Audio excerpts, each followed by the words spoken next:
We just finished talking about the Corvette. We're going to move on to the 86. Something very different. Yeah. It's the exact opposite, in fact. Completely different. So we go from, well, think about it, I'm a purist, Larry, because I got a Corvette engine in a Corvette, and I've got a Toyota engine in a Toyota. So that's unusual now in drifting to have the original engine in any car.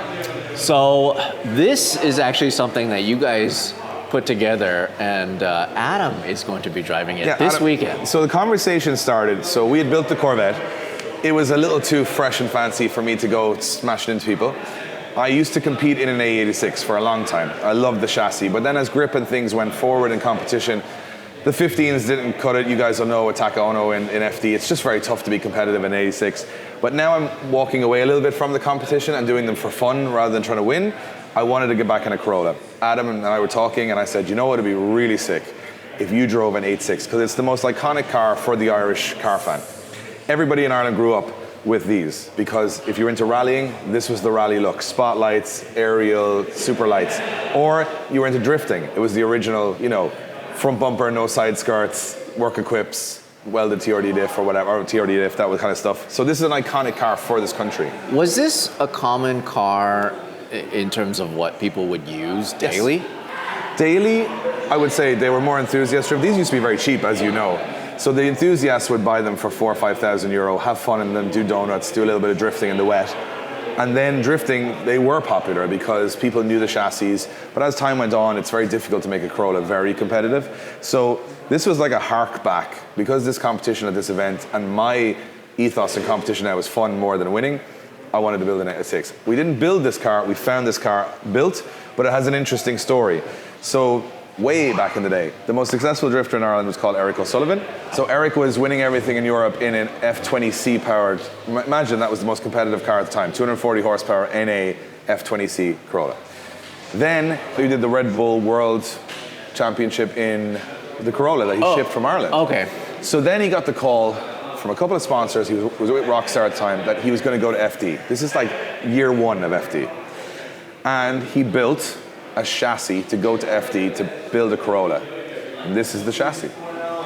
But then it seemed too impractical. He ended up being in a Subaru, and it went from there. Which is way more practical. Way more practical. I don't know if it's more practical. I think maybe they had the Subaru. I don't even know the whole story. But anyway, this car was all fabbed up for FD, but then it never left the workshop.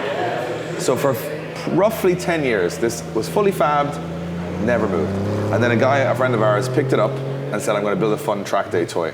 So he decided to do 1JZ, which is an interesting engine conversion for a Corolla, because it's quite a big 6-cylinder in a very small car. So 1JZ, it's a stock engine, and he runs this at like over 500 horsepower stock engine, which is the best thing about 6-cylinder Toyotas. You can put a ton of power through them. Bigger turbo, intake, rads, fan, all the stuff that you would expect that you would find in a 1JZ car, custom made for this car. It's got, so you take it, and the exhaust comes out the wing. I feel like this is where they originally went, and maybe this was hampering the vision, so they ended up putting it out here. This is so crazy, because it's coming out of the driver's side. It's got to be so loud. And it shoots on, when it's hot, about 3-4 foot flames out the side of the car. Really? Yeah. So it'll just...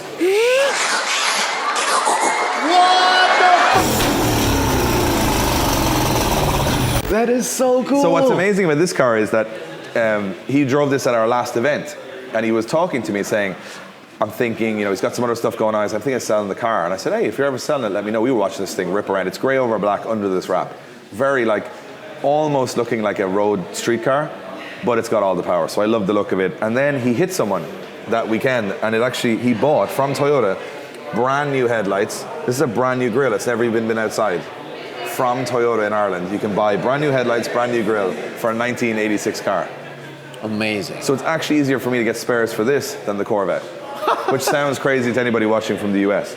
So we adapted Adam's S15 Formula D livery. Yeah, it looks so good. And we kept it in theme with the old school with the two-tone. So this is the original paint of the car, it's not wrapped, and then we just put on Adam's livery because more than likely we'll take this livery off when I drive it afterwards. Oh, so you're going to use this? This is my new comp car. Ah. So basically this is to replace the hardship of fixing the Corvette with all the wings. That was the demo car. This is going to be the fun, like enter the competition on 15s and just have a good time and see. And I think it'll still be quite competitive. It looks so good. I love the way that it was adapted. It fits this chassis really nice. And you know, it was a designer called Square Design from Scandinavia who we use for all of our liveries. He said it wasn't as easy as it looks to make a 15 because this 15 is quite like swoopy. This is very angular. So even to match up the flames with the lights and stuff, he did a really good job. And then the really fun thing is that this car, you know, Adam's car is yellow to red, like yellow, orange, red. This is orange to orange because the t-shirt designed for this particular event was printed, and it was printed orange. So we adapted the livery to the t-shirt, which is the opposite way around of the way we normally do it. And it turned out even better, so we're really pumped on that.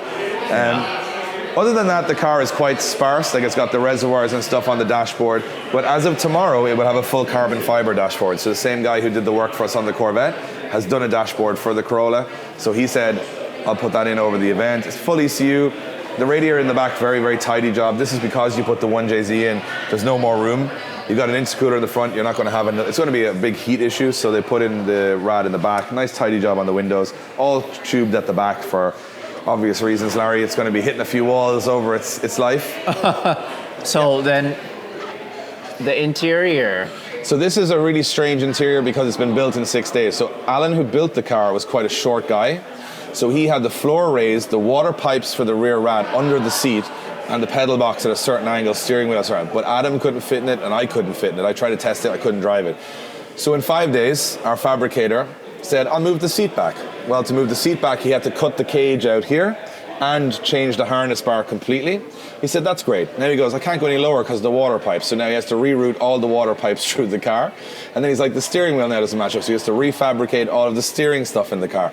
The handbrake was actually located way down there. It's now been remounted here. So there was a lot of work just to get it comfortable for someone to drive. All the mechanicals were good. But so there's a short shifter connected to a 530 diesel BMW gearbox, which is a really common swap in Europe because they're cheap and they're very strong because that car has a lot of torque. So we put a short shifter on them, which makes it feel a lot more modern, but the gears, basically I can get one for like €200, €300 will get you a gearbox. Right. But when he did all this, he went testing and he kept breaking the diff and the drive shafts because live rear axle on a Corolla is not going to take that kind of power.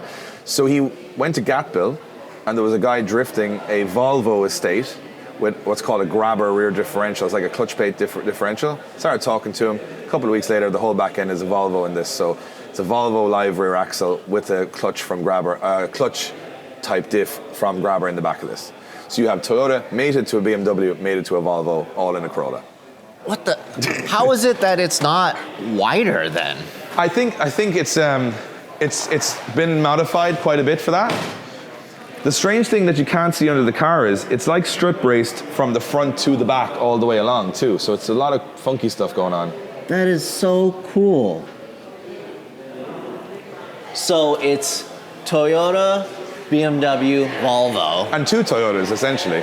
So you've got the engine from a JZX 100, you've got the body of a Corolla, you got a gearbox from a BMW, and you got the back end from a Volvo. All in the one car. And that's the Irish car scene. If you have a problem, you figure it out sort of maybe with a bit of ingenuity and a bit of inspiration from something you've seen somewhere else. But it works really, really well. We're going to tidy up a few little things on the car just for our taste, but the car works quite well. Adam will be the first person to drive it in competition. It's been at a lot of track days. It's done a lot of our Drift Games Bash events, and it looks like a lot of fun to drive. But in competition, he'll be the first person to see what it can do.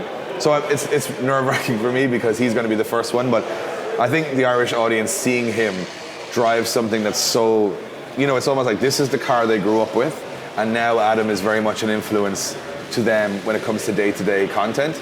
To see their old school with the new school come together in one car, I think it was just a fun idea, and thankfully Precision Tinted Graphics didn't argue too much with me on a very short turnaround on the wrap. and we've had a lot of good people help on this. This car actually had 580 horsepower when we took, so we actually brought it to the dyno and tuned it down, because we were like, there is no way this car needs this much horsepower for 15-inch tires. So it's now running high boost 520, low boost 460, which, remember, those are flywheel figures because you guys use wheel horsepower for your dyno. Here, everyone uses flywheel for some reason. A lot of that comes from our dyno packs and stuff like that. It's just an easier way of saying it. A lot of guys have the bolt-on dyno packs, so flywheel makes more sense because you have no road resistance there. But it's going to be a flyer, and it's going to be a lot of fun. The whole suspension on the car has been done by Darren McNamara. He's the Corolla guy in Ireland. He's, again, you think of the period of Darren McNamara, Eric O'Sullivan. Darren was the guy that made his Corolla more competitive than everybody. So the front suspension's BC, the rears are Avos. It's his own little custom spring and shock setup, and the angle kit's from him as well. Yeah, the first time I had a chance to shoot Darren was when he brought over his 86. The Falcon car, right? Yeah, from Ireland to compete at Irwindale. When you think about it now, it sounds ridiculous that you would be in Irwindale at the top level in an SR20 Corolla.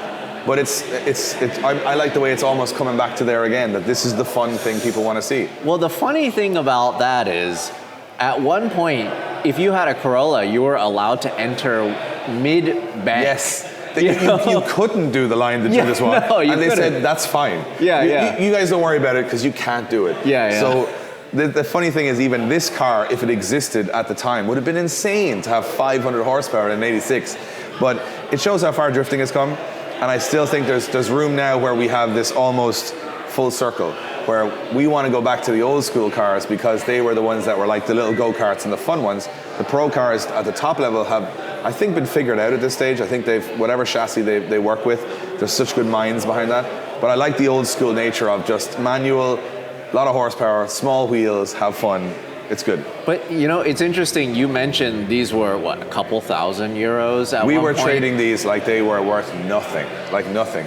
I vividly remember test driving one in California for $500. And it was like, nah, we'll pass because... They're not, in my opinion, a lot of people are going to get very annoyed, but they're not a very nice car. They're very slow. The 16 valve is very slow. And I always say, I love how they look. I don't like how they drive, but when you swap the drivetrain and stuff, they are just a hoot. So I much prefer how this looks than a JZX, but I much prefer the engine from a JZX, so here you go. There you go. Perfect. Match made in heaven. Yeah, another interesting point about the Corolla is that we have an AE86 day in Ireland that attracts almost the same amount of cars as the AE86 festival in Japan. That's how popular they are here. They're just, people are just, even the way they modify them, they've got different styles that they go with. So iconic car. And nice to see that they still, even in 2023? Like, it's nice to see now that we can still bring one back to the audience. And we have 4 of them at the LZ World Tour event this weekend. 4 Corollas. 4 competing? Competing. Wow. One with an SR20 on 18s. This one, which is 1JZ on 15s. We got Sultans, which is LS3 on 15s. And then we got the Driftworks 86, which is a LSX on 18s. So 4 completely different builds. But still, the originalities, like the original coolness of this car is still carried on. So it's a lot of fun this weekend. It's like a Corolla celebration. Yeah, so cool. Thank you so much. No problem, dude. Hey, thanks for watching. If you want to support us directly, go to LarryChenPrints.com. I print and sign every single one of these. This is the perfect gift, or it's the perfect piece of art for your wall.